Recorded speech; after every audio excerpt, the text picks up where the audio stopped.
Welcome to Divers Alert Network's Research Operator course. To start with, we would like to give you an overview of the course. The first module provides the background on Dan Europe's research history. Module 2 focuses on the data acquisition process. The third module details the actual data collection methodology, while Module 4 looks at the ongoing research and development made possible by this data. The objective of this program is as follows. Primarily, the DROC is intended to teach research volunteers to independently collect and send data to the Dan Europe Research Database using Diving Safety Laboratory or Diving Safety Guardian software interfaces. Module 1. Module 1 provides an overview of Dan Europe research. In this section, we will look at the background of Divers Alert Network, how this research initiative developed from a project called Safe Dive to the permanent Dive Safety Laboratory of today, and then discuss the Dive Safety Laboratory itself and what it's all about. Show the various components of Dive Safety Laboratory, of which you are about to become part, and then review the Dan Research Operator standards and procedures as these apply to you. For those of you that may not be fully aware of the background of Divers Alert Network, we would like to provide you with a brief overview, particularly as it relates to the development of Diving Safety Laboratory. First of all, Dan Europe is a part of an international network of non-profit diving medical research organizations dedicated to the safety and health of recreational divers.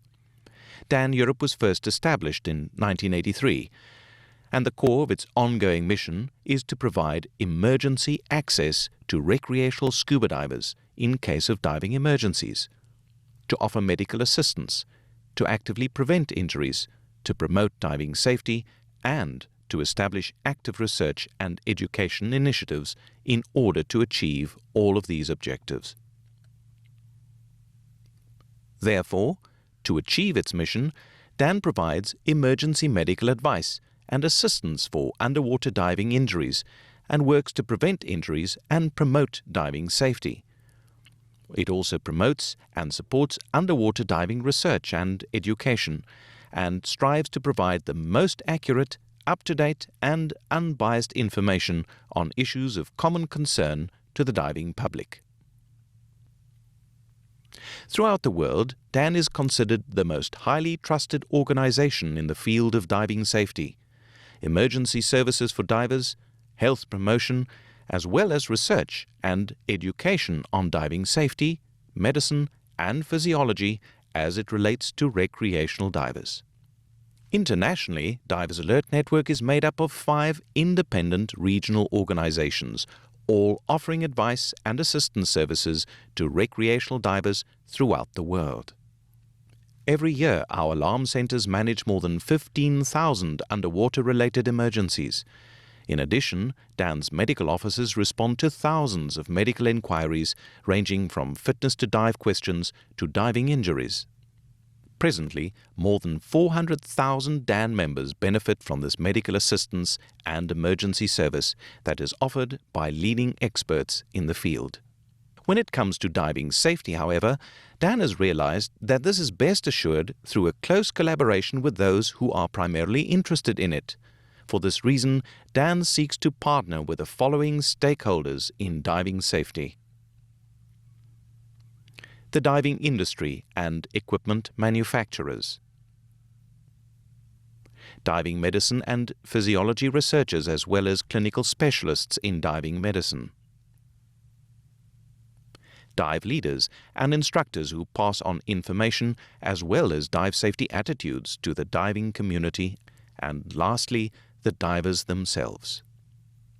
In order to provide an ongoing active role in achieving the mission objective, Dan Europe established a dive safety laboratory with the aim of studying the various variables that affect the safety of recreational divers.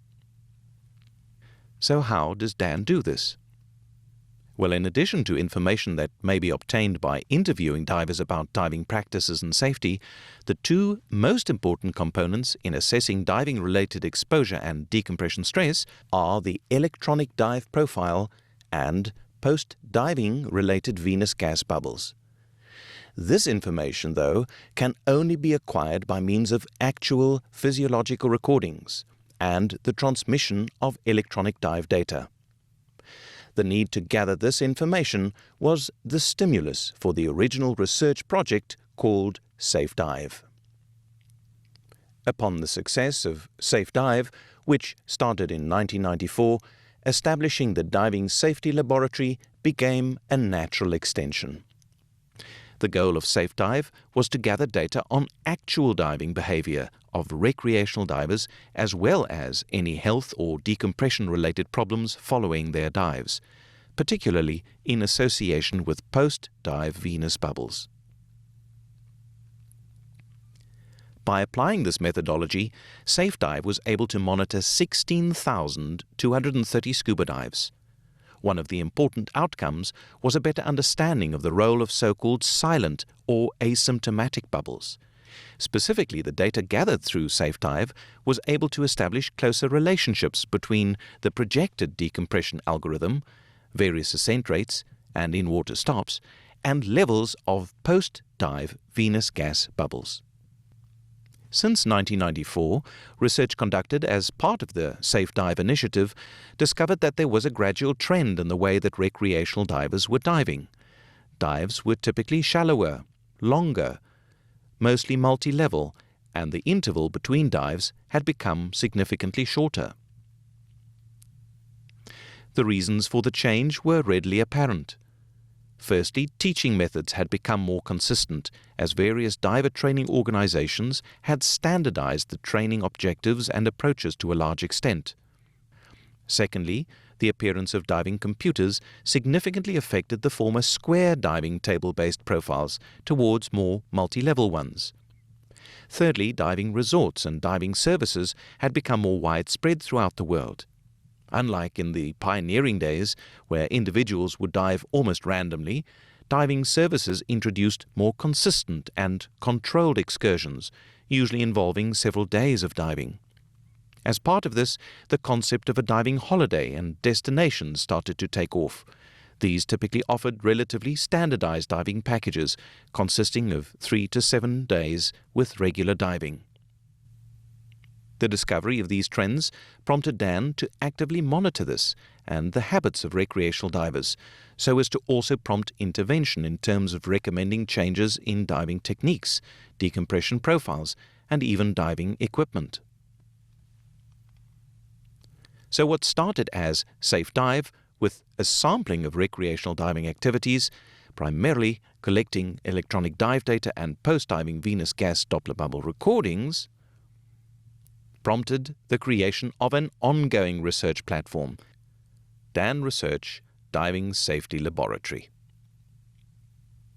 In its present form, the Dan Dive Safety Laboratory represents an ongoing research endeavor in diving medicine and physiology, with the objective of making scuba diving an ever safer and injury-free sport. The best quality research data can only be obtained by observing thousands of data sets, all of which reflect the actual true range of diving conditions that recreational scuba divers are encountering today. And the only way to achieve this was to actively involve the divers themselves and giving them an active role in the research collection process. So this is where the idea of creating a specific training program originated from. The idea of training divers to record their own dives and to then donate the data to Dan Research in exchange for receiving diving safety analyses of their dives to enhance their own health, diving safety, and enjoyment.